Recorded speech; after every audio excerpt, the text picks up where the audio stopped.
안녕하세요.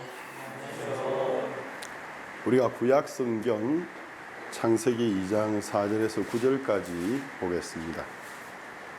구약 성경 창세기 2장 4절에서 9절입니다.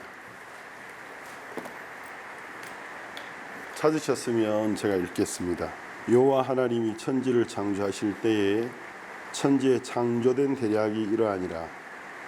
여호와 하나님이 땅에 비를 내리지 아니하셨고 경작할 사람도 없었으므로 들에는 초목이 아직 없었고 밭에는 채소가 나지 아니하였으며 안개만 땅에서 올라와 온 지면을 적셨더라. 여호와 하나님이 흙으로 사람을 지으시고 생기를 그 코에 불어넣으시니 사람이 생명이 된지라. 여호와 하나님이 동방의 에덴의 동산을 창설하시고 그 지으신 사람을 거기 두시고 여호와 하나님이 그 땅에서 보기에 아름답고 먹기에 좋은 나무가 나게 하시니 동산 가운데는 생명나무와 선악을 알게 하는 나무도 있더라. 9절까지 읽었습니다.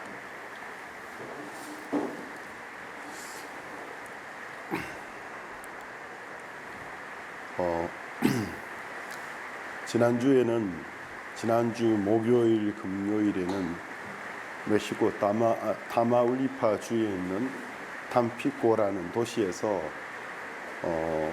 갈라디아서 강해를 주제로 기독교 지도자 연합 컨퍼런스를 인도했습니다. 영문의 약자로 CLF라고 하죠. 이번이 3년 연속된 행사다 보니까 첫 해에는 제가 거기에서 구약시대의 성막을 통해서 비추어보는 현대인의 신앙이라는 주제로 성막을 통해서 이제 우리가 여러 가지 각도에서 말씀을 전할 수가 있어요. 하나는 성막 그 자체를 공부하는 건데 성막의 기구 하나하나를 설명하고 묵상하면서 우리 신앙과 연관 짓는 것인데, 그렇지만 이제 우리가 외부에서 말씀을 전할 때는 어떤 형태의 집회나 세미나라도 복음 전도의 초점이 맞추어지는 것이 하나님의 기뻐하시는 뜻이고 또 그게 복음 전도자로서 맞는 거기 때문에 좀 생각을 하다가 성막을 어떤 것에 초점을 맞추어서 할까 하다가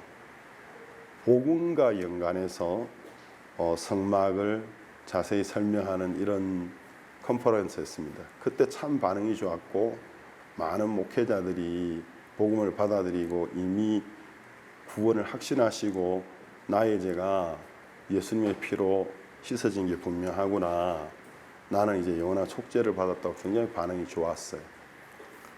그래서 제가 이제 두 해째에 또 초대를 받아서는 로마서 강의를 했는데 또 로마서 강의가 굉장히 좋았습니다.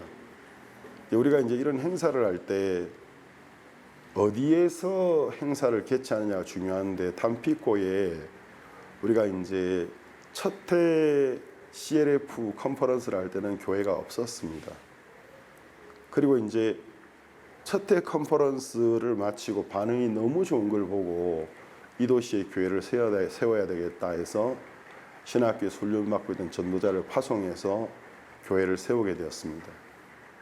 두 번째 해는 로마서 강해를 주제로 CLF 컨퍼런스를 했는데 tampico에 우리 지부가 아직은 개척된 지 너무 얼마 안 되고 연약한 것이 많아서 인원수적으로도 그렇고 돕는 손길도 그렇고 경제적인 부분도 그렇고 해서 두 해째 컨퍼런스를 준비할 때 이제 tampico 지부가 못하고 그쪽 인근에 있는 이제 지역이 있어요.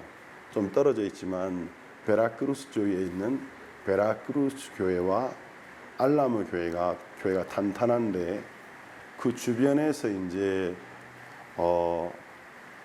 인적 자원도 그렇고 금전적으로 거의 도맡다시피 해서 행사를 주관해서 두 번째 행사가 참 좋았습니다. 그 두 번째 행사에 tampico에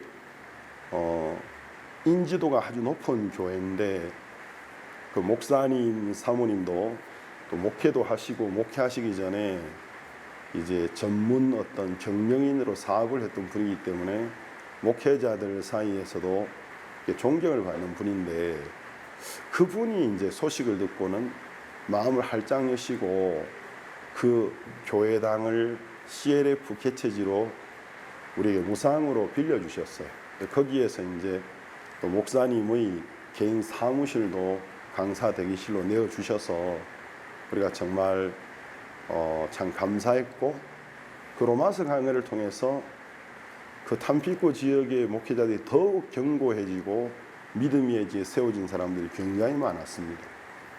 근데 이번에는 이제 3년 차 제가 이제 초대를 받아서 가게 되었는데, 이번에는 주변에 있는 베라크루즈 지부나 알라모 지부도 좀 덥지만 탄피코 교회도 조금 이제 성장 속도가 늦은 편은 있지만 구원받는 사람들이 1명, 2명 늘어나고, 또 사립 고등학교를 가지고 있는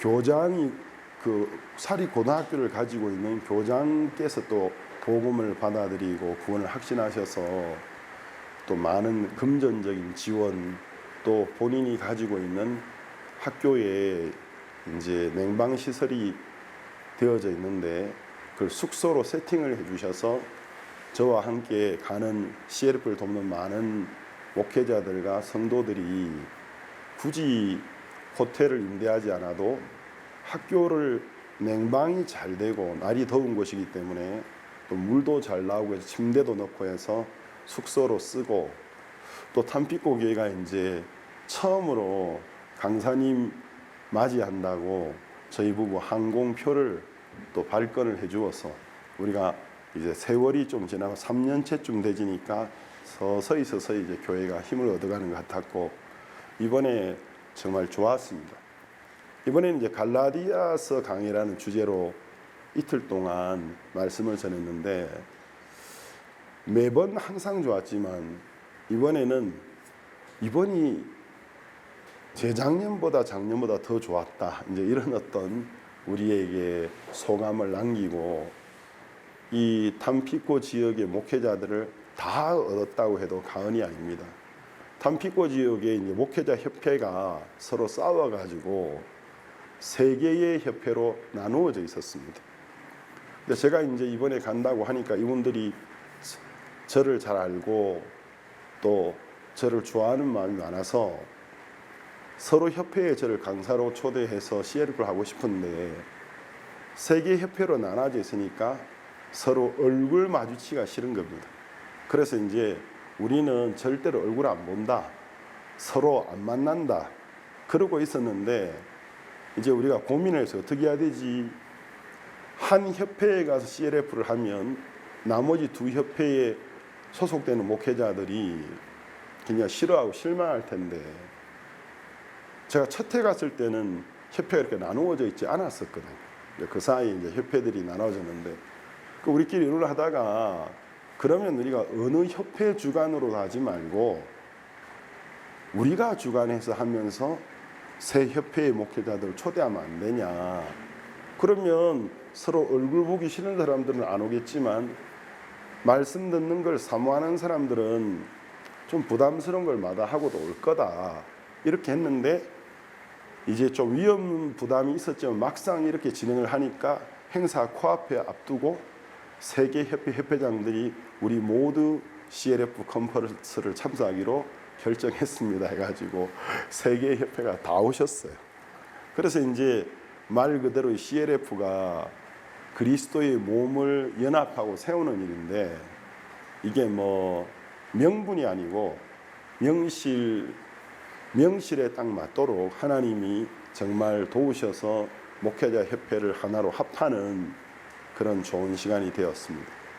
저도 개인적으로 갈라디아 말씀을 전하면서 제 마음이 말씀에 젖어들고, 한국 갔다 온 지 일주일 조금 더 된 상태에서 갔는데 하나님이 또 말씀을 전할 수 있게 해주시고, 밤에는 잠이 잘 안 오더라고요. 새벽 한 2시만 되면 눈이 떠지는데도 하나님이 또 건강을 주셔서 특별하게 또 중간에 낮잠 안 자도 말씀을 전하고 또 새벽에 성경 생각하고 참 은혜로운 시간들을 보내었습니다. 하나님이 이제 멕시코 전역에 이 CLF를 활성화시키고 계신 게 너무 감사하고, 제가 이제 이번 주와 그 다음 주는 CLF가 없지만 2주 후에는 온두라스 CLF를 또 시작으로 해서 쉴 틈 없이 주마다 CLF 프로그램이 잡혀 있습니다. 하나님이 이런 순회 CLF를 통해서 얼마나 많은 목회자들을, 얼마나 많은 기독교 지도자들, 많은 사람들에게 강대상에 서서 말씀을 전하고 있지만 정작 본인의 마음속에 정확한 어떤 그리스도와 자신, 하나님과 자신의 관계, 구원, 죄 사함, 이와 같은 것이 정확하게 마음에 정립이 안 되고 확신이 없어서 마음에 죄의 짐을 짊어지고 하나님 섬기고 싶은 마음, 열정은 있는데, 열심은 있는데 올바른 복음의 지식이 없어서, 올바른 복음의 지식이 없으므로 그 복음에 대한 정확한 확신을 못해서 방황하고 있는 많은 목회자들이 복음 안에 세워지고, 그들이 정확하게 하나님의 자녀로 구원받은 하나님의 성도로 세워질 때 그분들이 인도하는 교회에 출석하고 있는 모든 교인들에게 이 복이 다시 전파되는 것입니다. 이런 걸 생각하면 우리가 직접 가시적으로 확인할 수는 없지만 그분들을 통해서 얼마나 많은 우리가 모르는 사람들에게 복음이 다시 전파되고 얼마나 많은 사람들이 구원을 받게 되는지, 이런 걸 생각하면 하나님께 참 감사합니다. 제가 이제 오늘 창세기 2장 말씀을 읽었는데, 이제 저는 이제 스페인어권에서 선교를 하고 있다 보니까 영어는 제가 정말 잘 못하는데, 중학교, 고등학교 대표했던 실력 그 정도밖에는 안 되는데, 영어 공부를 좀 오래 한 것 같은데 그 영어가 다 어디 갔는지 모르겠어요. 어디 갔는지 모르겠어요. 그 단어 시험 칠 때만 외워가지고 시험 만점 다 잊어버려가지고. 그리고 또 스페인어권에 와가지고 제가 이 스페인어를 하다 보니까 이 발성법이 라틴어에서 와가지고 영어하고 다르거든요. 여기에 제가 너무 익숙해지니까 영어 이제 이 발성법이 기억이 잘 안 나. 어떨 때는 영어를 보고 읽는다고 읽는 게 영어를 스페인어식으로 우습게 발음하고 있을 때가 한두 번이 아닙니다. 근데 저는 이제 스페인어권에 있다 보니까 이 스페인어를 쓰니까 참 좋은 게, 스페인어가 라틴어에서 왔기 때문에 라틴어 계열이 포르투갈어는 아주 유사해요. 어떤 사람은 70% 유사하다고 하는데 아주 유사하고, 그래서 이제 포어권의 사람들이 대화를 하고 있으면 아주 빠르게 말하면 좀 힘들지만 천천히 이야기하면 상당히 많이 들립니다. 그리고 자막으로 나갈 때는 듣는 것보다 훨씬 더 많이 이해되지고, 제가 브라질에서 브라질 사람들이 쓰는 포어는 미국과 똑같이 영국의 본토 영어가 미국에 와서 사투리, 사실은 올바르게 말하는 게 아닌 지방어인데 경제가 좋아지면서 미국 영어가 거의 스탠다드가 되진 것처럼, 브라질도 이제 포어가 포르투갈 사람들이 과거에 식민지 정책을 피면서 넘어와서 오래 살면서 브라질 포어가 발음이 원래 이제 지방어거든. 그래서 지방어다 보니까 조금 발음을 이해하기 힘든데, 제가 유럽에 갈 일이 여러 번 있어서 포르투갈에 가니까 정말 잘 들리더라고요.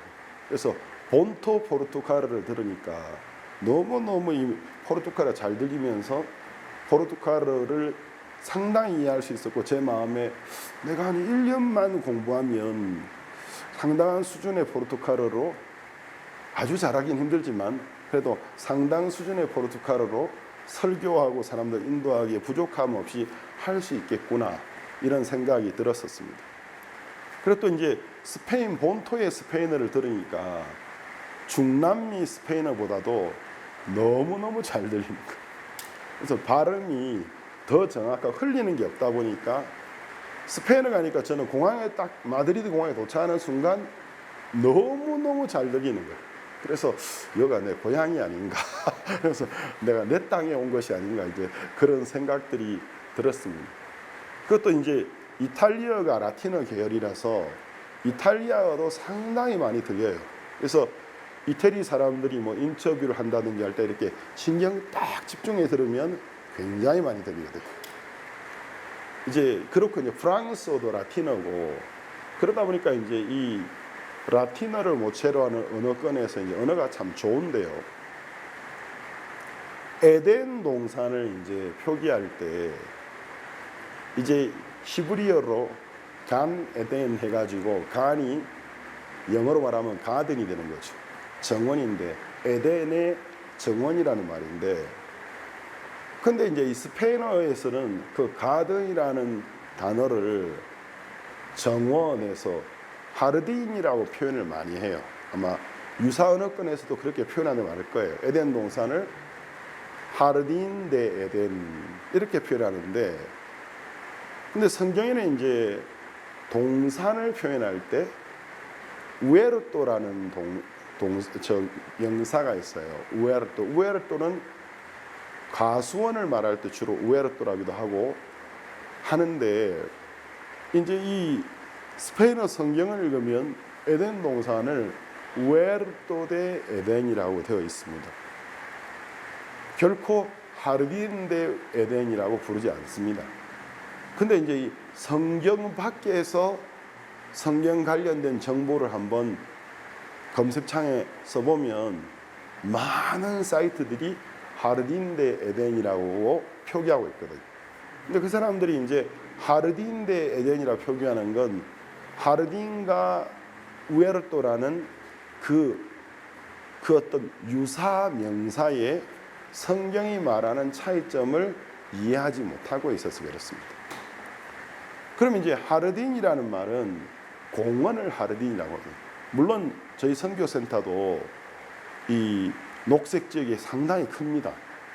저희 집도 이제 물론 선교센터 안에 원래 있던 저택을 리모델링 한 것이기 때문에 그렇지만 규모로 보면 대저택이거든요.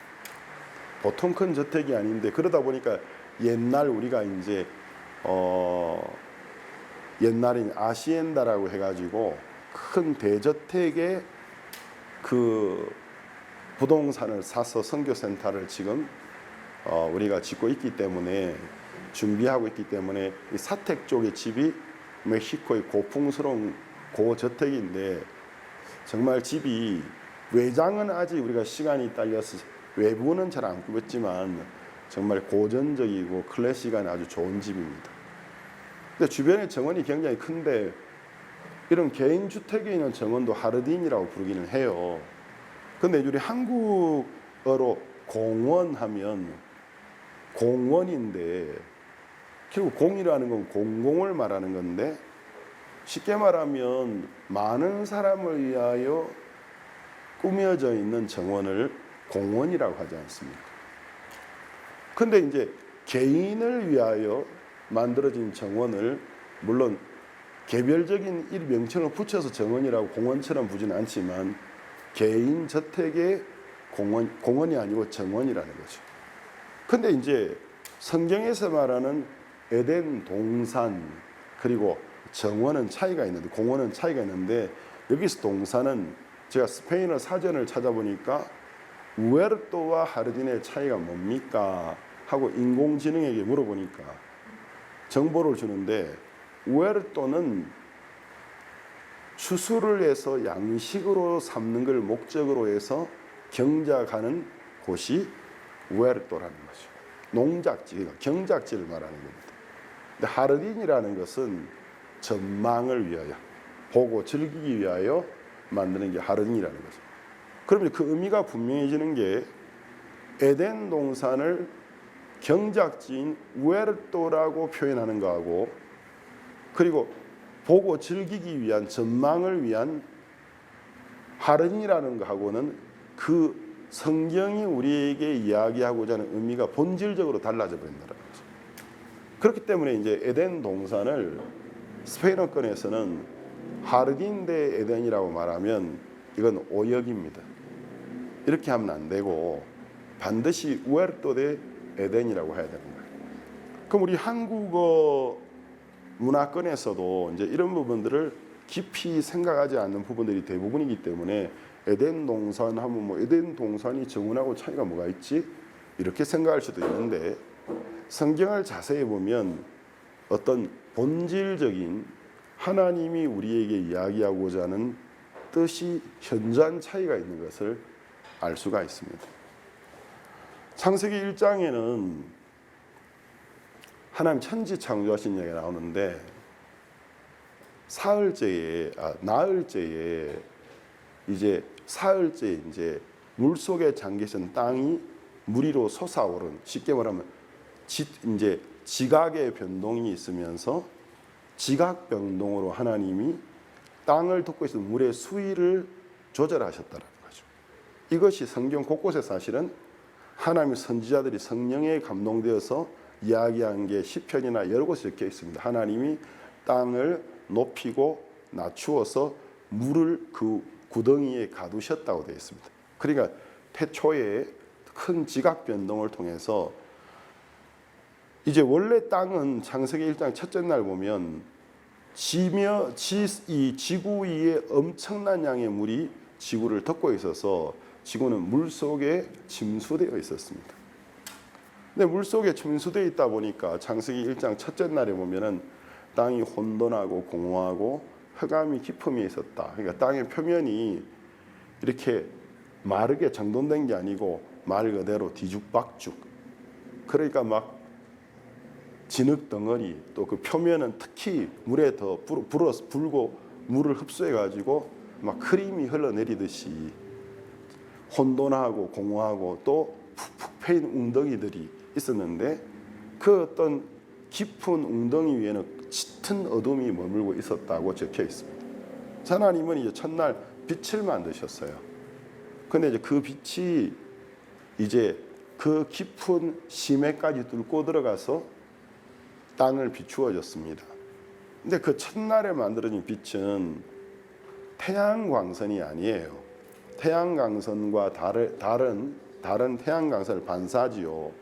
4일째 하나님이 만들어요. 그렇다면 첫째 날 땅에 있던 어두움도 밤의 어두움이 태양이 비치지 태양의 부재로 있는 밤의 어둠이 아니고 영적인 흑암이었다라는 것이 어떤 하나님을 대적하는 어두운 세력이었다라는 것입니다. 그런데 이제 일단 하나님이 이제 그 어두운 물속까지 땅을 비추셨어요. 그게 첫째 날 하신 일입니다. 근데 두 번째 이제 땅에 일을 하고 싶은데 여전히 이제 땅은 침수되어 있고 물에 덮여 있었기 때문에 하나님이 이제 창공을 만드세요. 그러면 거기서 창공은 우리가 말하는 대기권을 말합니다. 왜냐하면 하나님 태초의 천지와 천지는 천은 하늘 천자인데 복수로 되어 있어요. 땅은 지구를 단수로 표현했습니다. 그러면 이제 거기 복수형은 이제 우주를 말한다라는 거죠. 우주를 말하고 있는데 하나님이 이제 창공을 만드시니까 그 이제 땅을 덮고 있는 수많은 물을 하나님이 창공을 만드시는 순간 물은 하늘로 올라가라고 말씀하시니까 엄청난 하나님의 말씀의 능력이 지구를 덮고 있었던 무게로 따지면 도대체 몇 천만, 몇 백만 톤이 될지 모르는 물을 한순간에 수증기로 바꾸어서 이제 하늘로 올라올리면서 자연히 중간에 이제 대기권이 형성되진 겁니다. 물이 이제 증발되면 물의 원소가 뭡니까? 물이 기체화되질 때 산소가 나오지 않습니까? 그러면서 이제 산소가 가득한 이제 오존층과 그 밑에 있는 대기권이 형성되집니다. 그런데 이제 아직도 물이 많았어요. 물을 걷어내셨는데 사람이 3일째 됐을 때는 묻은 드러나라 하셨거든. 그러니까 묻이 드러나고 물이 천하의 물은 한 곳에 모여라 모이니까 모인 물을 바다로 칭하셨다고 되어 있거든요. 그러면 이제 땅 속에 있던 물 속에 있던 땅이 드러나라 할 때 땅이 수면 위로 올라올 수 있다라는 건 그러면 땅을 침수시키고 물이 어딘가로 흡수되어야 되는 거죠. 그래서 하나님이 지각 변동으로 지각의 이제 레벨을 조절하신 거예요. 그러니까 이제 지구가 멀리서 보면 둥글지만 가까이 가서 보면 산도 있고 해저도 있고 해구도 있고. 그러면 이제 지상에 있는 산 중에서 가장 높은 산이 에베레스트인데 8,000m 좀 넘지 않습니까? 그런데 제가 이름이 틀릴 수도 있는데 마리아나라는 해구나 이런 해구를 보면 에베레스트보다 훨씬 더 깊습니다. 그러니까 에베레스트 산보다 더 큰 해구들이 바닷속에는 많이 있습니다. 그렇게 되면서 이제 물이 수위가 쫙 줄어든 거예요. 그러니까 이제 물 위로 드러난 부분은 대륙이 되어졌고 물이 고인 것은 대양이 되졌습니다. 그게 이제 하나님이 사일째, 3일째 하십니다. 근데 4일째는 하나님이 이제 태양과 별들을 만드시고 그것들이 이제 시간과 계절의 기준점이 되게 하셨습니다. 그래 하나님 이제 그 다음 이제 땅을 향해서 말씀하시. 땅은 지면에 씨 맺는 채소를 내고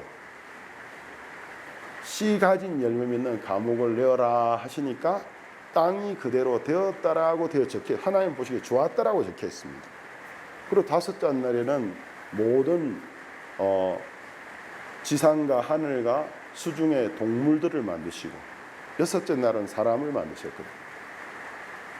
그럼 창세기 1장의 기록을 보면 사흘째 되는 날 지면이 푸른색으로 덮였다고 되어 있어요. 그런데 오늘 이 본문을 읽어보면 천지 창조에 이제 사람을 만드는 부분에 포커스를 맞추면서 이야기하시는데 1장의 내용하고 좀 달라요. 뭐라고 되어 있죠? 4절 여호와 하나님이 천지를 창조하신 때에 천지의 창조는 대략 요약이라는 거죠. 이러하니라 여호와 하나님이 땅에 비를 내리지 아니하셨고 경작할 사람도 없었으므로 들에는 초목이 아직 없었고 밭에는 채소가 나지 아니하였으며 안개만 땅에서 올라온 지면을 적셨더라. 자, 그러면 제가 영화 제작자라면 이 한 구절을 바탕으로 이제 컴퓨터 그래픽으로 만들어야 되는데 땅에는 지면에서 안개만 올라오고 있었는데 초목이 없었습니다. 근데 이제 왜 초목이 없느냐 하면 하늘에서 아직 비라는 것이 내리지 않았어요. 근데 하나님 왜 비를 안 내리셨느냐 하면 땅을 경작할 사람이 없었기 때문에 비를 아주 주실 필요성을 못 느꼈다는 거죠. 그래서 하나님이 그 다음 이제 아담을 만드는 이야기가 나오고 에덴 그 땅을 녹색으로 덮고 동편에 에덴 동산을 만드는 각종 먹기에 좋은 채소와 열매 맺는 과목이 가득하게 하셨다고. 그럼 쉽게 말하면 비로소 비가 오게 하셨다는 거죠. 비가 오고 급속히 빠른 속도로 이 지면은 정말 아름다운 색으로 덮였다는 것입니다. 성경이 이렇게 적혀있는 그러면 이제 이런 것들은 다 의미가 있는 거예요. 이상하네. 그럼 성경이 이거 오류 아닌가? 왜 3일째 되는 날 지면이 푸른 채소와 열매는 감으로 덮였다고 1장에 적혀 있는데 2장의 요약본에 보니까 아닌 거예요. 사람이 만들어지고 난 다음에 그게 실행이 되는 거죠. 그럼 우리가 여기서 뭘 알 수 있느냐 하면 하나님의 어떤 관점을 알 수 있는 것입니다.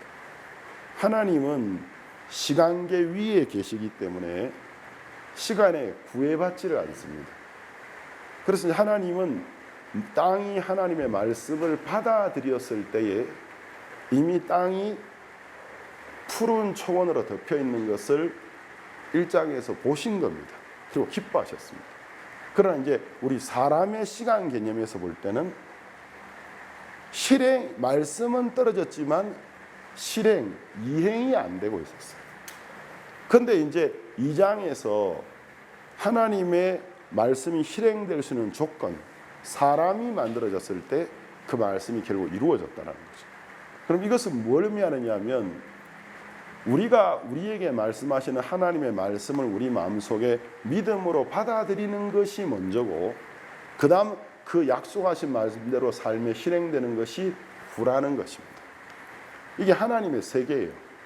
그런데 이제 우리가 이 믿음의 삶에서 뭘 잘 착각하느냐 하면 형편을 보고 믿으려고 하거든요.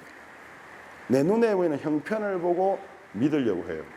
그런데 우리가 인생을 살면서, 신앙생활을 하면서 여러 번 반복해서 경험하게 되는 게 뭐냐면 하나님의 말씀을 받아들이는 것을 하나님은 먼저 요구해요.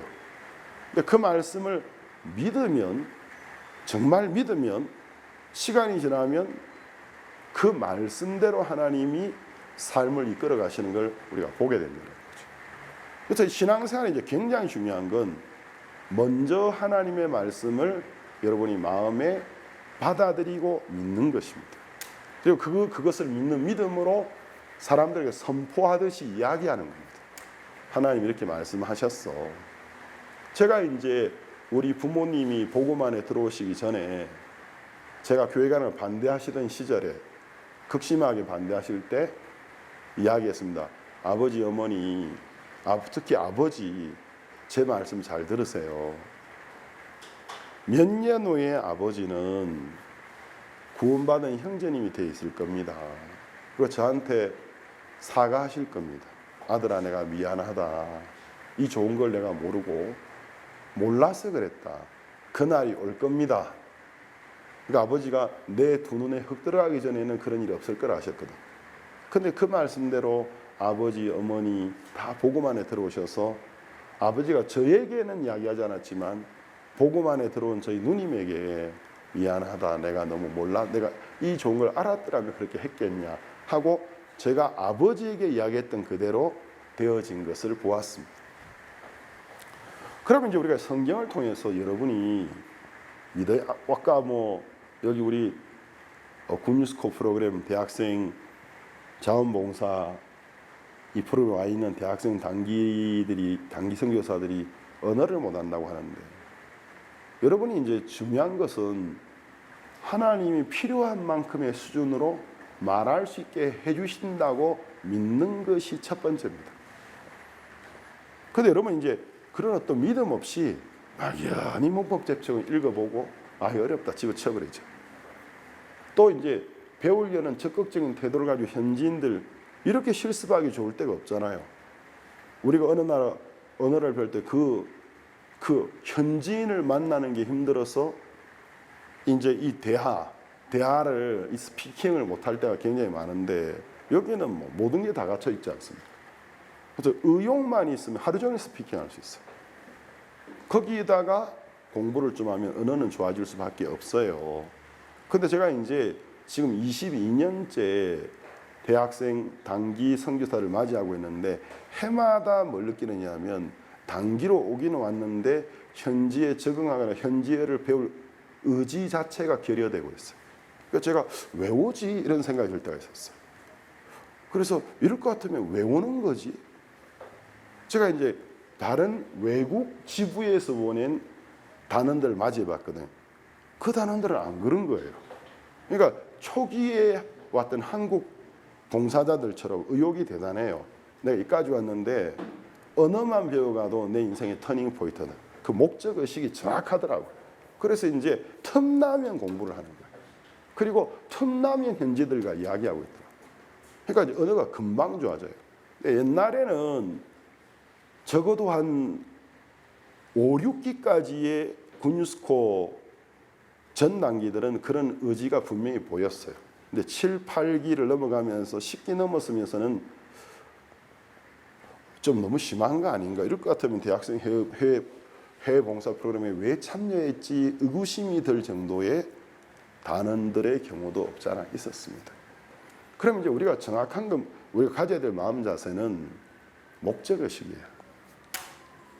그럼 내가 비싼 비행기 타고 여기까지 올 때는 대학교 물론 졸업하고 온 경우도 있지만 휴학을 1년 하고 왔는데 시간 낭비하러 온 거 아니다. 그래서 외국에 가서 살면 어려울 수밖에 없을 거다. 그걸 전제해야 돼요. 왜? 문화가 다릅니다. 언어가 다르고. 그래서 한번 부딪혀보자. 이 마음 자세. 그리고 내가 뭐라도 건져가야 되겠다. 물론 내가 1년간의 경험을 통해서 어떤 내 마인드의 변화와 신앙의 변화가 있는 것 정말 중요하지만 그런 것이 좀 부족한 면이 없다고 할지라도 문화적인 면에 국제적인 감각, 언어를 어느 수준까지만 습득해 가도 성공입니다. 사실은. 남은 인생의 성공입니다. 왜냐하면 제가 이제 20년 넘어 군유스코 이 동문들을 맞이하다 보니 단기들을 맞이하다 보니까 단기 선교 때 배운 언어로 인생의 터닝 포인트를 한 사람 여러 명 제가 봤거든요. 그래서 지금 여기 직장생활 와 있는 사람 여럿 있습니다. 그것도 꼭 멕시코 아니더라도 중남미 곳곳에 그 사람들 뭔가를 건졌잖아요. 그래서 한국의 취업난도 심하고 한데 해외에서 또 좋은 직장을 찾아서 처음에는 힘들었지만 상당히 기반을 마련한 사람들이 많다라는 거죠. 그럼 우리가 영적인 면에나 뭐 개인의 커리어나 생각해 볼 때 손해 볼 것이 결코 없는 정말 좋은 프로그램인데 이제 우리가 이제 이런 것들을 할 때 중요한 게 신념이에요, 믿음이에요. 그래서 하나님, 제가 선교 왔을 때 그 생각 많이 했거든요. 하나님, 당신이 나를 그때 제가 남미 파라과이에 있었는데 파라과이에 보내신 거 아닙니까? 보내셨다면 잘 모르겠습니다. 반드시 스페인어를 할 수 있도록 만들어 주실 줄로 믿습니다. 그걸 먼저 믿었습니다. 그리고 제가 이제 파라과이에 살면서 실망할 때 여러 번 있었죠. 도저히 안 될 것 같은 생각이 들어서 거의 절망 직전까지 갈 때도 있었습니다.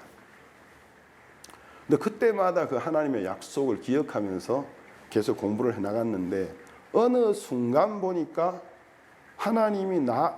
하나님의 방법으로 내가 누구보다도 빨리 스페인어를 습득할 수 있도록 이끌어 주신 것을 깨닫게 되었습니다. 그러면서 지금은 제가 뭐 스페인어 원어민처럼 하고 살지 않습니까? 자주보다는 간혹 그런 이야기 듣거든요. 그래서 저를 얼굴로 알지 못하고 라디오나 인터넷으로 이 오디오로 처음 들은 현지인 중에서 어느 날 저를 만나면서 목사님, 저는 목사님이 한국인인지 몰랐습니다. 우리 중남미 현지인 목사인 줄 알았습니다. 이렇게 하는 분들을 제가 만나봤거든요. 그러면 이제 하나님이 이 정도 수준에서 언어를 구사할 수 있게 한 것 감사한 거 아니겠습니까? 그리고 이제 우리 여기 현지에 전문직에 있는 분들이 목사님이 강연하실 때, CLF 강연할 때 스페인어 수준이나 강연이 대학교 교수들이 하는 수준입니다. 그래서 목사님, 대학교 교수들이 이야기하듯이 하고 있습니다. 그렇게 말하는 분들이 많아. 이렇게 하면 제가 저를 자아자찬하는 것처럼 보이지만 제가 드리고 싶은 간증은 믿는 게 먼저라는 거죠.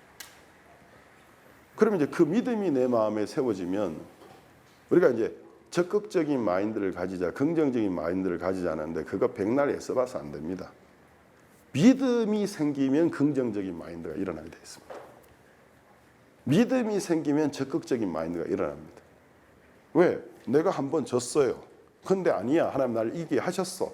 그 믿음이 다시 일어날 용기를 주는 겁니다. 다시 도전하게 해주는 겁니다. 옛날에 미국의 헐리우드의 영화 중에 세계적으로 히트를 쳤던 늑대와 함께 춤을 하는 영화가 있었죠. 그 영화에 보니까 어떤 영화 속에는 아메리카 인디언의 이름이 나 홀로 주먹쥐고 일어서서더라고요. 그래서 이름의 뜻이 주먹쥐고 일어서서. 그래서 이제 그때 그 인디안들은 그 아이들의 성격을 보고 이름을 잘 붙이는데 믿음을 가지면 어떤 일이 생기냐면은 주먹쥐고 일어서서가 된단 말입니다. 내가 카운터 펀치 맞고 다운 됐네? 포기하는 게 아니고 코피 터지고 턱이 아픈데 아니야, 하나님 도와주신다 했어. 주먹쥐고 또 일어나는 거예요. 또 해보자. 믿음이 긍정적이고 믿음이 적극적인 자세를 가져오는 겁니다. 근데 이런 건 모르고 믿음은 저기 참고 고물상에 던져놓고 적극적인 사고, 긍정적인 사고 암만 해보십시오. 그거는 깡다구지. 적극적인 사고가 아니고 긍정적인 사고 오래 못 갑니다. 믿음이 그 일을 가능하게 합니다. 말 그대로 주먹치고 일어서서. 그러다 보면 어느 순간 하나님이 내게 하신 약속이 이루어지고 나는 하나님 내게 일하신 것을 간증하는 사람이 되어진다는 거죠. 그래서 우리가 성경을 통해서 여러분이 말씀을 믿음으로 받아들이는 게 우선입니다. 여러분이 여러분 자신에게 난 하나님 사람이야. 하나님 나를 사랑한다. 하나님이 나를 온전케 완전케 하셨고 나를 통해 하나님이 계획하신 일을 다 이룰 수 있는 모든 준비를 다 하셨어. 이렇게 자주 이야기해야 됩니다. 그러면 그 믿음이 하나님의 법칙의 첫 번째 조건입니다. 하나님 그 믿음을 보시고 약속을 실행하십니다. 근데 제가 오늘 이제 맞추는 이제 포커스는 이 포인트를 이 포커스의 포인트는 뭐냐면 하나님은 이제 에덴 정원이 아니고 동산, 경작지, 가수원을 만드셨다는 거죠. 그렇게 하시면서 그 다음 2장 15절에 보면 여호와 하나님이 그 사람을 이끌어 에덴 동산에 두사 그것을 다스리며 지키게 하시고 하고 되어 있습니다. 한국 성경이 이렇게 되어 있는데 스페인어 성경은 스페인어는 수학입니다. 스페인은 한국어가 정적인 언어라면 스페인어는 논리적인 언어입니다. 그렇기 때문에 어떤 한국말로 되어 있는 단어가 한문을 많이 쓰는 문화권이 있었기 때문에 어떨 때는 깊은 마음의 세계는 잘 전달하지만 사건적인 것에 있어서 이게 앞뒤가 좀 잘 구별 안 될 때가 있어요. 그럴 때 이제 이렇게 보면 정확해요. 뭐라고 되어 있냐면 여호와 하나님이 그 사람을 이끌어 에덴 동산에 두사 그것을 다스리며 지키게 하시고에 보면 스페인어는 파라케로 라브라라 일로 과르다세 지키게 하시고 경작하게 하시기 위하여라고 적혀 있습니다. 자, 그러면 이때는 땅이 저주받기 전의 동산이에요. 농사를 되게 힘든데 그런 농사가 아니었어요.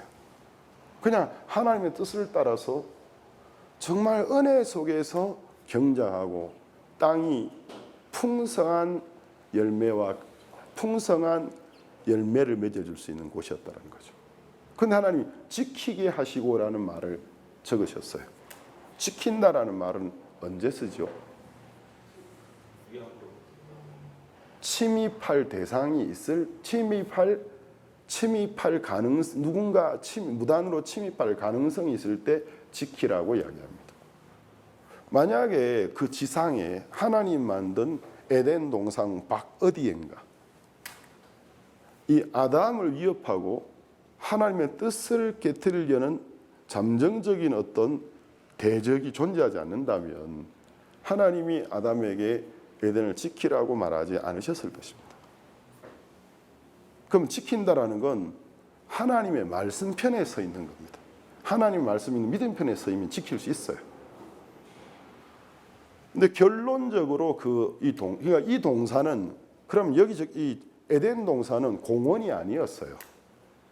그리고 이제 뭐 주말 농장처럼 너나 나나 와서 한 밭대기 차지하고 공용이 아니었고 개인의 동산, 하나님의 동산이었다는 것입니다. 그래서 성경적인 표현으로는 장근 동산이라고 합니다. 장거는 동산, 문을 달고 자물쇠를 채워서 장근 동산.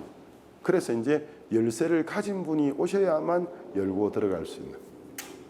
그러니까 아담과 하와는 경작자이기도 하지만 어떤 면에서는 동산지기였다는 거죠. 동산지기였어요.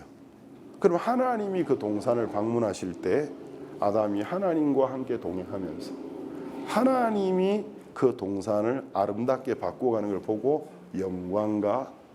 영광을 돌리고 하나님 주신 풍성한 채소와 너무 맛있는 열매들을 먹으면서 감사하게 하기 위해서.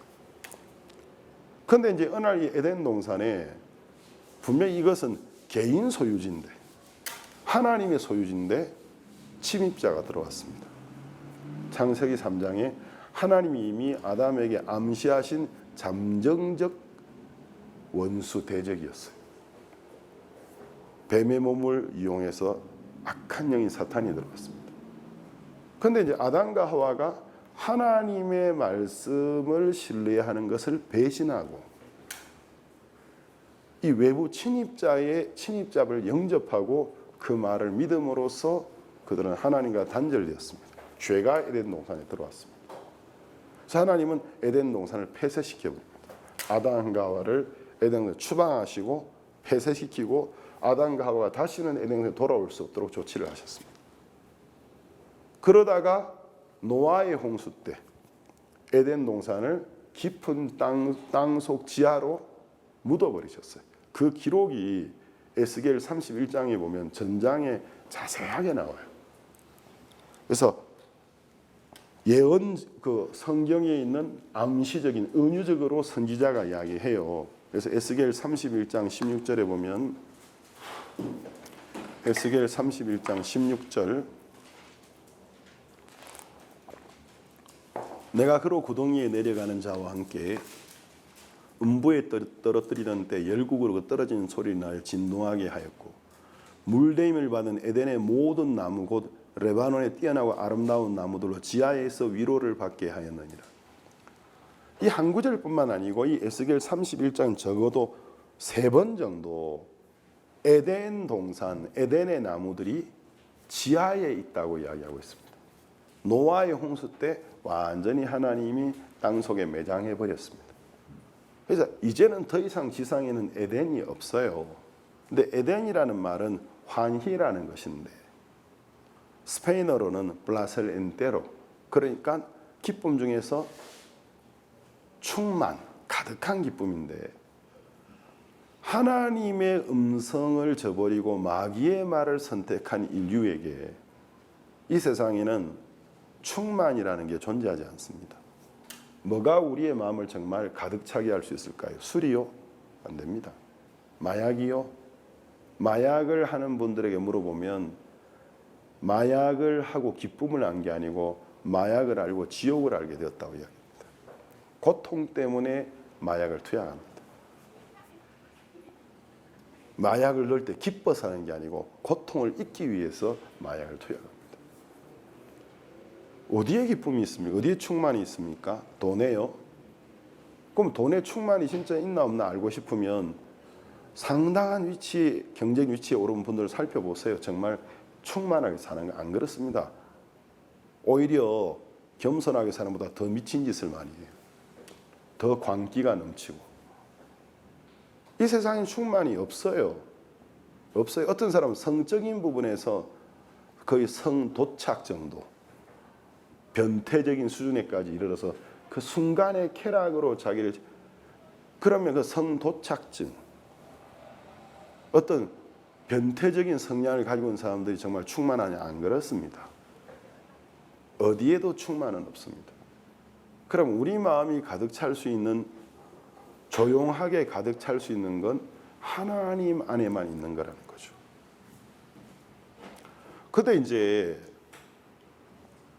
에덴 동산이 폐기되고 지하에 매장되고 난 다음에 이제 이 세상에는 에덴이라는 개념이 존재하지 않는데 하나님이 성경에서 다시 동산이라는 말을 쓰기 시작하셨어요.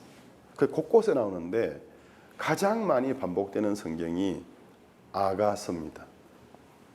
그럼 우리 구약성의 아가서 4장 12절을 한번 보겠습니다. 4장 12절은 이 아가서는 사랑의 노래라는, 깐따레, 사랑의 노래라는 뜻을 갖고 있는데 이 아가서는 은유적으로 또 비유적으로 솔로몬 왕이 술람미 지역의 한 여자를, 시골 여자인데 피부도 검고, 솔로몬은 많은 어떤 왕비와 많은 후궁과 첩이 있었는데도 이 여자를 사랑했습니다. 그래서 이제 예루살렘 여자들, 이 고사스러운 옷을 입고 있는 여자들이 이해가 안 되는 거예요. 솔로몬 왕이 왜 저 술람이 햇볕에 타서 거무튀튀하고 거칠고 꾸며지지 않는 저 시골의 저 여인을 그렇게 사랑할까? 시기하면서 왜 저 여자가 사랑받는지를 알고 싶어하는. 그래서 이제 이걸 통해서 이제 아가서는 성령이 우리에게 뭘 보여주냐면 왕의 사랑을 받을 조건이 없는 여자가 왕의 사랑을 받게 되는, 결국 하나님과 성도, 그리스도와 교회의 관계를 은유적으로 보여주고 있어요. 그래서 아가서는 읽으면 거기서 이제 왕은 그리스도를 의미하고 내 사랑, 내 아내, 나의 아내, 나의 여인은 우리를 말하고 있습니다. 우리가 사랑받을 조건이 없는 하나님을 사랑하신다라는 거죠. 그런데 여기 보면 아가서 4장 12절에 보면 나의 누이 나의 신부는 장근 동산이요 덮은 우물이요 봉한 샘이로구나. 자, 여기 보면 성경이 교회 또 성도, 우리의 마음을 동산인데 장근 동산이라고 부르고 있습니다. 또는 우물이고 샘인데 덮여져 있는 우물이고 봉한 샘이, 쉽게 말하면 개인 소유라는 것입니다. 여기는 큰 자물쇠가 채워져 있어서 공적인 곳이 아니라는 거죠. 그러니까 오직 한 사람을 위한 동산이라는 것입니다. 오직 한 사람을 위한 우물이고 한 사람을 위한 샘이라는 것입니다. 그런데 이제 우리가 이것이 우리에게 의미하는 것이 뭔지를 좀 생각해야 돼요. 그러니까 하나님이 죄 속에 빠져있던 우리를 예수 그리스도를 통해서 사단의 손에서, 흑암의 세력에서 건져주신 것은 너 이제 재산 받았지, 천국 가게 됐지, 자유롭게 되게 축하한다. 그게 다가 아니고 우리를 구원하신 분명한 목적이 있는데, 사단의 손에서 건져서 우리의 죄를 씻고 우리를 거룩하고 의롭게 하시고 성령을 주신 이유는 하나님과 예수 그리스도와 동거하게 하시기 위하여 우리를 구속하셨다는 거죠. 이거를 좀 쉽게 이해하려면, 요즘은 아이들이 길거리 노는 아이들이 없죠. 멕시코는 아직 좀 있는데 한국에는 학원이나 컴퓨터 앞에 앉아 있는데, 제가 어렸을 때는 학교 갔다 오면 가방 던져놓고 정말 미친놈처럼 밖에서 뛰어다녔거든요. 친구들하고.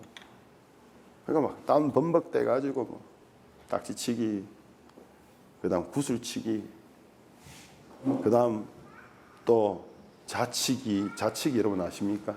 자치기 재밌어요. 나무로 탁 자치는 거 그거 재밌어요. 자치기.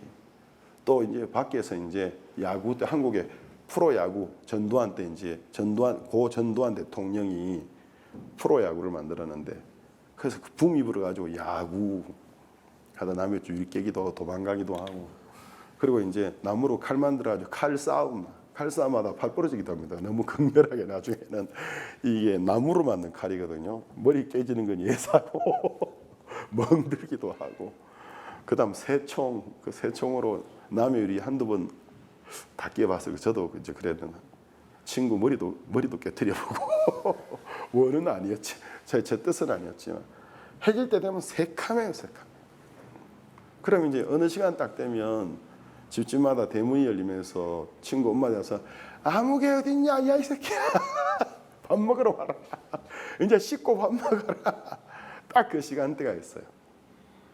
그러면 부모님이 하루 종일 더러집히던 아이들을 씻기는 이유가 뭐죠? 이제 집에서 부모님과 함께 있게 하기 위해서. 하나님이 예수님을 통해 우리의 모든 더러운 죄악을 다 씻어준 이유가 뭐고, 우리에게 성령을 위해서 당신의 아들로 삼으신 이유는 함께 살게 하기 위해서 그렇게 하셨다는 거죠. 그런데 이제 구원을 받은 성도들 중에서 이런 하나님의 뜻을 제대로 이해하지 못하고 있는 분들이 의외로 굉장히 많아요. 그래서 내가 구원받은 사람으로서 하나님과 내가 동행하는 삶을 사는 부분에 마음을 두고 있지 않는 것이 하나님 편에서 볼 때는 이탈이고, 하나님의 눈으로 볼 때는 영적인 간음의 행위와 유사하다라는 것을 못 깨닫고 있어요. 세상을 바라보고 하나님 위의 것들로 우리를 못 채울, 우리를 채워주지 못할 것 가지고 막 우리가 애달파는 것이, 마치 결혼한 유부녀가 남편이 아닌 다른 사람을 쳐다보고 좋아하고 다른 사람과의 관계를 굳건하게 만들려고 애쓰는 것, 남편의 눈엔 간음이라는 것입니다. 성경은 세상을 사랑하는 그리스도인들을 간음하는 여자들아 하고 불렀습니다.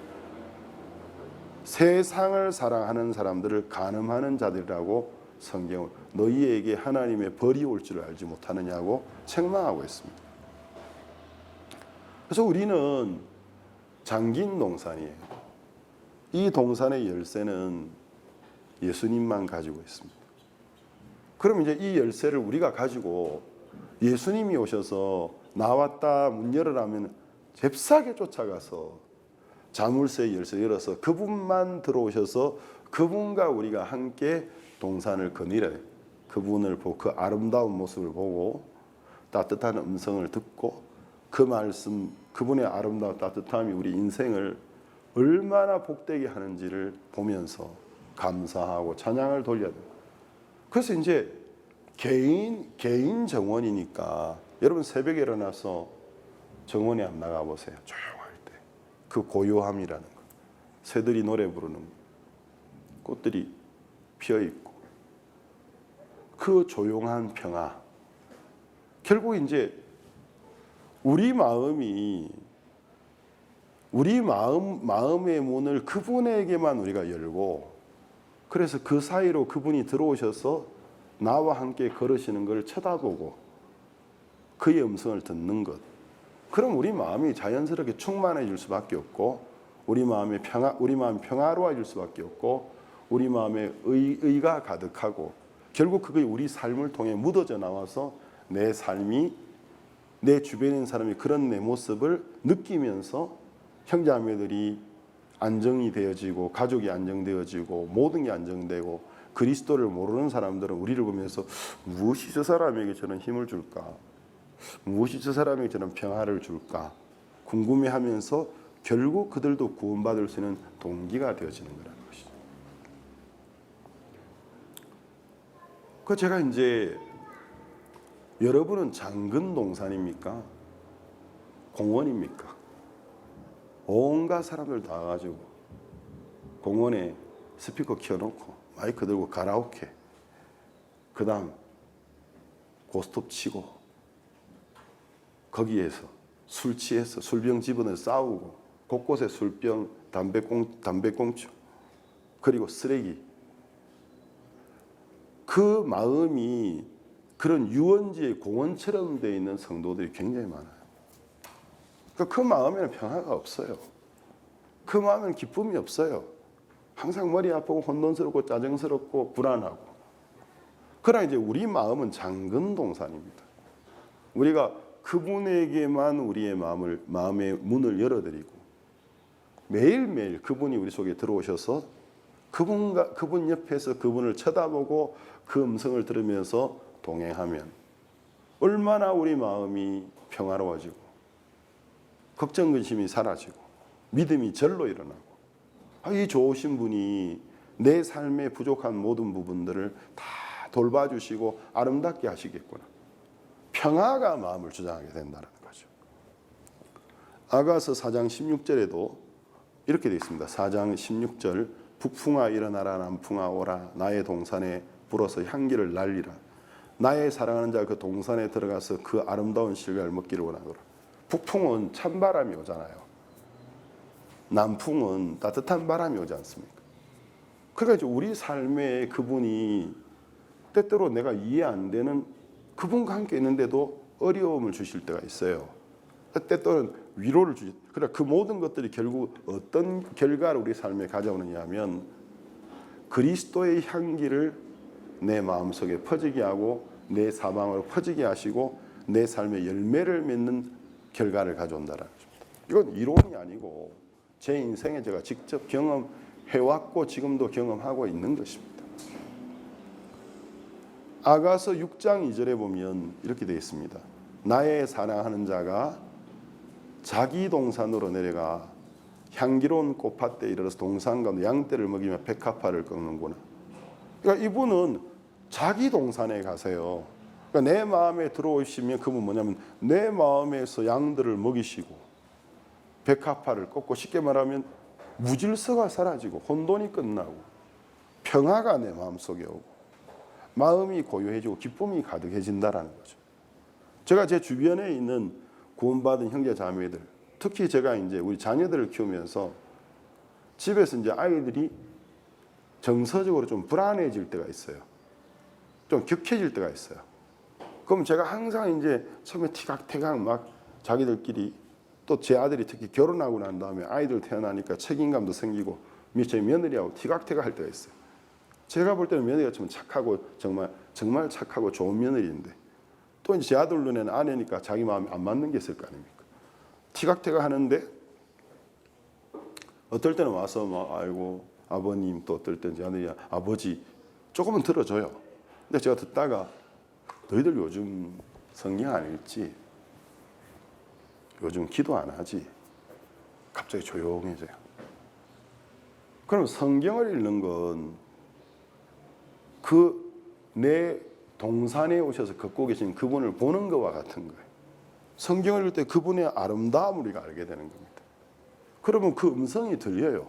약속의 말씀이 내 마음에 들어오면서 내 마음이 소망을 주고 내 마음 믿음을 일으켜주고 그러면 이제 모든 것이 아름다워지는데 왜 격해져 있죠? 왜 거칠어져 있죠?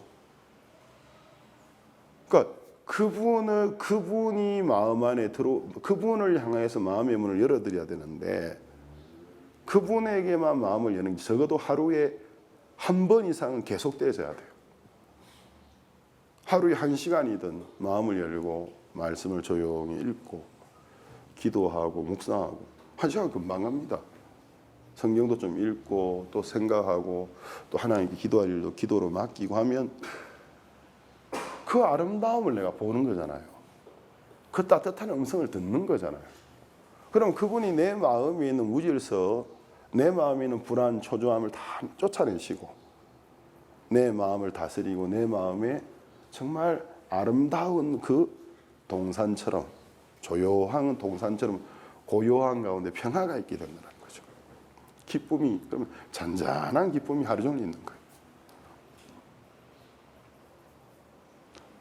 근데 여러분이 이제 그분에게만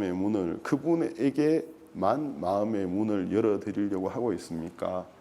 아니면 무슨 유원지, 유락지의 공원처럼 오만 알지 못하는 어디서 오는지 출신을 알지 못하는 악한 영들이 넣어주는 잡동사니를 마음에 받아주고 있습니까? 그럼 이런 마음이 쓰레기장 돼버리는 거예요. 우리가 마지막으로 고린도후서 11장 말씀 한번 보겠습니다.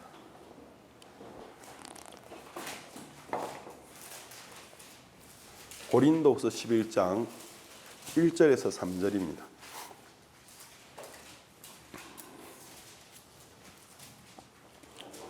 고린도서 11장 1절에 3절을 보면 원컨대 너희는 나의 좀 어리석은 것을 용납하라. 청컨대 나를 용납하라. 내가 하나님의 열심으로 너희를 위하여 열심내노니 내가 너희를 정결한 처녀로 한 남편인 그리스도께 드리려고 중매함이로다.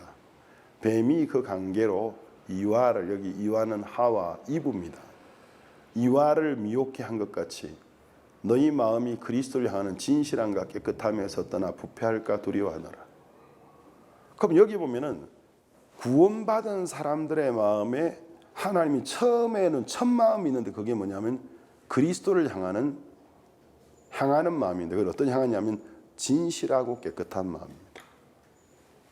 그리스도를 개인적으로 구세주로 마음에 맞이해서 죄를 사함받고 구원받는 경험을 못 해본 분들은 이론으로 그리스도를 알기 때문에 그리스도로 진실함이 진실함과 깨끗함이 없어요. 온갖 잡동사니 철학 가지고 있으면서 그 위에 그리스도의 지식을 하나 더 보태니까 개똥철학이 가득해집니다.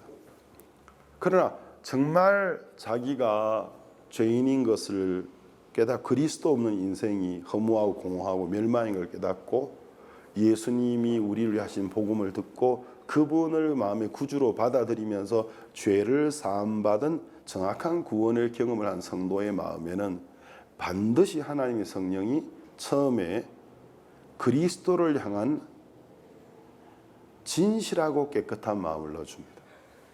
마치 한 아가씨가 정말 깨끗하게 자란 아가씨가 어느 날 남자를 사랑하게 되고 결혼해가 돼가지고 아내가 되어지면 본능적으로 그 마음속에 그 남편을 사랑하고 진실한 마음이 있습니다. 더러운 마음이 아니고 속이는 마음이 아니고 정말 진실로 남편을 사랑하는 마음이 있습니다. 이게 오염되지 않은 깨끗한 마음이라는 거죠. 근데 사도 바울이 뭐라느냐면 내가 너희를 그리스도께 정결한 처녀로 중매. 성경 보면 이제 우리는 약혼은 돼 있어요. 구원받으면 약혼은 된 상태인데 결혼식은 그분이 오실 때 이루어지는 거거든요. 함께 하게 되는 거거든요. 지금은 성령으로 계시죠. 우리 약혼 상태고, 그러니까 뭐 약혼자니까 아내가 맞기도 맞죠. 약혼자인데 그분이 오실 때 실질적인 그분의 아내가 되는 건데, 내가 너희를 그분께 중매했고 그분도 너희를 받아들였는데 그날이 될 때까지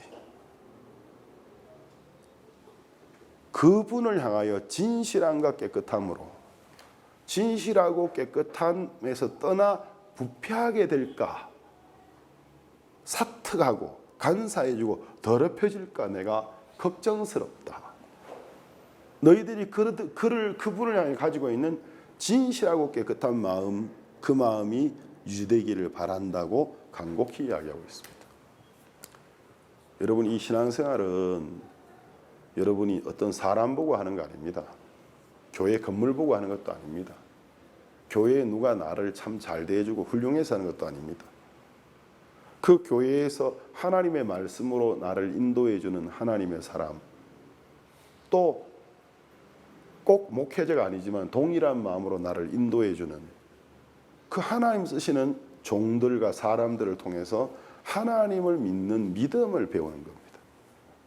어떤 사람은 교회 생활 10년 했다라는데 하나님을 믿는 믿음을 좀 심하게 말하면 눈곱만큼도 못 배우는 사람이 있어요. 세월만 보냈어요. 출석했던 기억밖에 없어요. 근데 신앙을 배운 적이 없어요. 그러니까 그리스도와의 자기의 관계를 한 번도 개별적으로 굳건한 관계를 맺어본 적이 없는 거예요. 몰라요, 그분은. 그러니까 구세주가 맞긴 맞는데 옆집 아저씨 정도로 생각하고 있는 거예요. 그런데 이제 교회 안에서 올바른 그분의 음성을 듣고 그분을 믿는 믿음을 배운 사람은 그 그리스도를 내게 전해주는 사람들이 신실하게 있으면 더 좋지만, 개 중에 어떤 사람이 신실하지 못하고 나에게 정말 도움을 주고 내가 기이 여겼던 형제 자매인데 왜 저들이 저렇게 변할까, 그걸 봐도 순간 좀 슬프지만 동요하지는 않습니다. 왜? 그리스도를 믿는 믿음을 배웠기 때문에. 그 마음에 무슨 믿음이냐면 하나님을 믿는 믿음을 갖고 있으면 하나님이 반드시 그 사람을 지키고 보상해 준다라는 간단한 이야기하지만 절대적인 원칙입니다. 그렇기 때문에 그 사람은 하나님의 도움을 입어요. 그래서 제가 이제 신앙인으로서 하나님 앞에 지향하는 것은 뭐냐면 올인한 성도가 되는 게 제 목표입니다. 저는 전도자들로서 복음의 올인, 한국말로 몰입한 사람이 되어지는 게 제가 지향하는 목적지입니다. 그러니까 그리스도의 복음을 생각하고 전하고 그분을 믿는 것 외에 다른 아무것도 중요하지 않는 사람, 그런 사람이 되는 걸 사모하고 그런 사람이 되려고 애쓰고 있습니다. 또 그렇게 하나님 도와주실 거라고 제가 소망하고 있습니다. 이 세상에 대단한 업적을 남긴 천재적인 어떤 천재적이라는 표현을 해요. 천재까지는 아니지만 대단한 업적을 이룬 사람들의 여러분이 생애를 읽어보면 특징이 뭐냐면 자기가 믿고 확신한 것에 대하여 몰입한 사람들이었습니다. 그들이 느꼈던 기쁨은 먹고 마시는 것에서 오는 기쁨이 아니었어요. 자기가 믿고 자기가 추구하는 세계 속에서의 오는 기쁨으로 그들은 기뻐했습니다. 그런 건 장인들이나 예술인들이나 건축가들이나 엔지니어들 찾아볼 수 있어요. 그러니까 월급 많이 받고 별 관심 없어요. 뭐 기름때가 새카만데 기계 잡고 결국은 자기가 구상했던 기계가 만들어지고 사람들에게 도움이 되는 거 볼 때 너무 기쁜 거예요.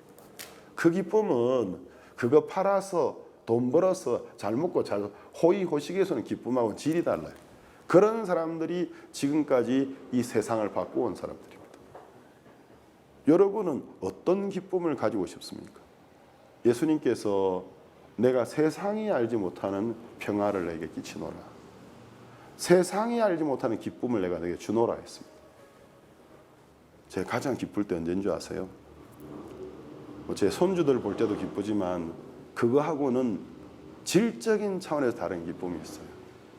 요번에 제가 담피코에 가서 많은 사람들에게 복음을 전할 때 한국 갔다 온 지 얼마 안 돼서 시차도 안 맞고 낮에 안 쉬면은 반드시 제가 낮잠을 자야 이 수면이 보충이 되는데 누우면 한 2시쯤 되면 잠이 깨버리는 거예요. 그럼 뭐합니까? 성경 펴고 있는 거예요. 그래서 오늘 많은 사람들에게 말씀 전하기 위하여 갈라디아서를 읽고 생각하고 있을 때 그때 마음에 일어나는 소망, 그때 아침이 오기를 기다리는 그 마음. 왜? 하나님 주신 말씀을 전해야 되기 때문에. 하나님으로 말면 가지는 여유, 그것이 가장 큰 기쁨입니다. 그걸 여러분이 맛보면 이건 다른 기쁨하고 비교가 안 됩니다. 그래서 오늘 여러분들이 여러분의 마음이 하나님만을 향하여 문을 열어드리면 좋겠어요. 그래서 그분이 내 마음에 들어오서 그분의 아름다움을 보고 그분의 음성을 듣는 것. 그래서 성경을 봐야 되는 거예요. 예수님을 보는 게 뭐 예수님 뭐 사기나 나무나 금은으로 만든 예수상을 보는 게 아니에요. 그거는 아무 의미가 없어요. 성경을 통해서 그분을 보는 겁니다. 그리고 조용히 일단 어느 순간에 말씀하세요. 그 음성이 내 마음에 들어오면서 그때 내 마음의 모든 걱정과 염려가 다 떠나가고 평화가 오면서 불안이 떠나가고 마음이 안정되고 그다음 그분이 내 마음의 정원을 아름답게 꾸미시고 그다음 그 내 마음의 아름다운 정원이 삶에도 그대로 품어 나오면서 내 가정이 내 주변이 고요해지고 평화로워지고 하나님 모든 걸 아름답게 하시는 것을 경험하게 되는 것입니다. 오늘 여러분이 하나님 앞에서 작은 동산, 우리는 동산은 동산인데 열려있는 많은 사람을 위한 공개적인 공원이 아니에요. 공원이 아니고 우리는 개인 사유지의 동산입니다. 그곳에는 예수님이 들어오셔야 돼요. 자주 그분과 함께 걸으십시오. 그러면 여러분 마음에 저절로 신앙이 좋아질 겁니다. 저절로 마음이 평화로워지고 정신이 안정되고 그것이 삶에 큰 힘을 줄 것입니다. 그걸 하나님 역사하실 것입니다. 오늘 여기까지 말씀을 나누겠습니다.